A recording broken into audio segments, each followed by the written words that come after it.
Tavs AutoTV atbalsta elektroauto uzlādes tīkls Eleport un Goodyear.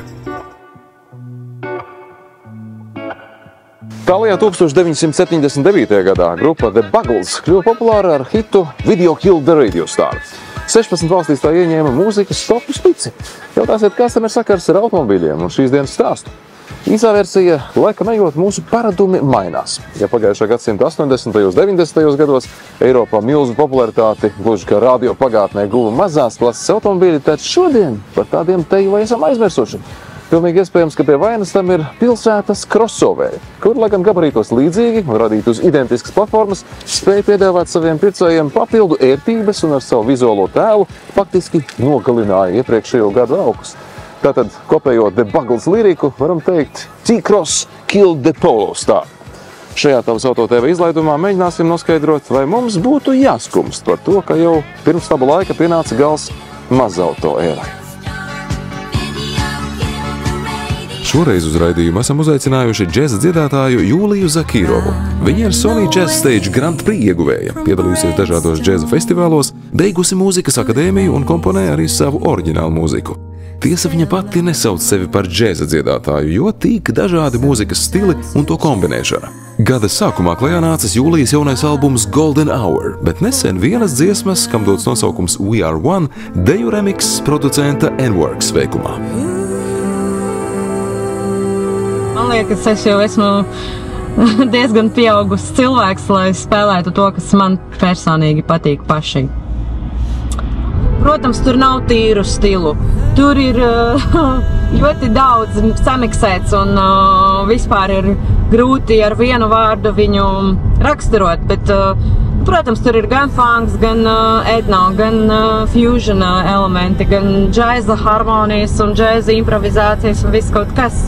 T-Cross Latvijā mēs pazīstam jau kopš 2019. gada, un jau no saviem pirmsākumiem tas ir guvis ievērojams panākums.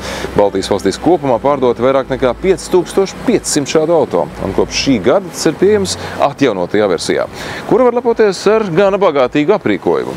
LED priekšējie lukturi, par papildu samaksu pieejami arī mega jaudīgie IQ Light LED Matrix, dinamiskā cerezīmju atpazīšana, adaptīvā kruīza kontrole un virkne citu mūsdienās jau par nepieciešamību kļuvušu palīgsistēmu. Tā, nu es pamanīju, ka bremzes ir tādas riktīgas, tādas ļoti stipras, uzreiz reaģēja ļoti ātri. Man patīk, ka viņš viegli iet. Man pašai ir arī krosiņš, ka bišķiņa augstāks. Un man personīgi ļoti patīk, jo es esmu maza auguma. Man patīk, kad mašīna ir bišķiņa tā kā lielāka, tad es jūtos brīvāka un drošāka, jo es redzu, man sloks paliek lielāks, es redzu vairākas lietas un jūtos tiešām drošāk. Vizuāli šis auto pēc atjauninājuma, ja pēc facelifta ir kļuvis par reālu smukulīti. Ja agrāk varēja diskutēt par auto aizmuguras dizainu, tad tagad jaunās lampas ir padarījušas to līdzīgāku savam brāliņam, T-Rock, kurš krosam dizaina ziņā līdz šim grieza ārā pogas. Nē, nu zini kā, es uzreiz pieslēdzu mašīnu, es uzreiz varēju atbildēt uz zvanu, vai nē? Es zinu, kur spiest, ja es griežos kaut kur, ja griežos pa kreisi, tad tādas pamatlietas man ir skaidras, man viņas patīk. Interesants risinājums ir rasts otrās sēdekļu rindas ietilpības palielināšanai. Kā jau noprotat, šādas klases auto lielāko savu dzīves daļu pavada pilsētā, un teorētiski nav svarīgi, cik liels ir to bagāžnieks. Tad, lūk, lai palielinātu vietu otrās rindas pasažieriem, aizmugurējais sēdeklis ir pārbīdāms šādi par 14 centimetriem.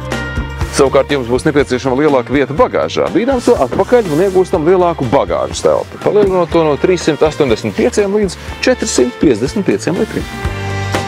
Man ir ļoti komfortabli šeit. Es tev jau teicu, ka man patīk, ka viņš ir bišķiņ augstāks, tas autiņš. Viņš ārpus izskatās tāds crossoveriņš un iekšā ir viss ok. Varbūt vajadzētu, kā es jau teicu iepriekš, vairāk laika iepazīties ar to visu jauno elektroniku. Salonā, kā jau ierasts, modernā Volkswagen interjerā atradīsiet gan digital cockpit, kuru varēsiet pielāgot pēc savām vēlmēm un gaumas, gan 20,3 cm lielu multimediju displeju, caur kuru varat gan kontrolēt savu tālruni, gan arī mainīt automobīļa iestatījumus. Un jauki, ka ir saglabāts arī atsevišķs vadības bloks klimata kontrolē. Tā teikt, nebūs jāmeklējas, kā palielināt temperatūru vai mainīt gaisa plūsmas salonā. Kā arī vēl viens akcents. Konkrētā auto Airline aprīkojumā ir sēdekļi ar Air logotipu, kad ir augstākas sānu malas un šādas skaistas izšķuvis uz to malā. Varbūt es esmu arī vecmodīgs cilvēks, un man vajag arī to laiciņu pierast pie tām visām lietām. Bet, protams, kad tu iepazīsti un paskaties, vēl tādas lietas mums te ir super forši. Domāju par tie, kuri saka, ka viņiem ir pie kājas kāds ar viņu auto degvielas patēriņš, sirds dziļumos vēlētos maksāt par patērēto degvielu pēc iespējas mazāk. T-Cross Latvijā pieejams ar 3 veidu mazlitrāžas turbodzinējiem, ar jaudu no 95 līdz 150 zirgspēkiem. Tos var komplektēt gan ar manuālo, gan automātisko pārnesumu kārbu un pateicoties auto kompaktajiem gabarītiem un salīdzinoši zemajai pašmasai, 1300 kg, T-Cross ir gana taupīgs. Pēc papīriem tam pietiek vidēji ar 5,6 litriem uz 100 km. Tas ir pēc VLTP standārta. Reālajā dzīvē gan kā ierasts reiziniet šos rādījumus ar kādu koeficientu. Teiksim, ar 1,5. Jā, mašīnas izmērs man patīk. Man patīk, es vairāk un vairāk pierodu, un man vairāk un vairāk patīk. Un jo vairāk man gribētos ar viņu braukāt. Pērn, tas ir 23. gadā, pēc Automotive News Europe datiem Volkswagen nostiprinājis pozīcijas kā pieprasītākais SUV zīmols Eiropā. Un te mums jāatgriežas pie šī sižeta ievadā uzdotā jautājuma. Vai mums ir jāskumst par mazauto ēras beigām? Mēs teiktu, ka skumjām nav pamata. Jo mazie crossoveri spēj piedāvāt ērtības gan iekāpšanas ziņā, gan ceļu pārzemībā, ko varam novērtēt dienā.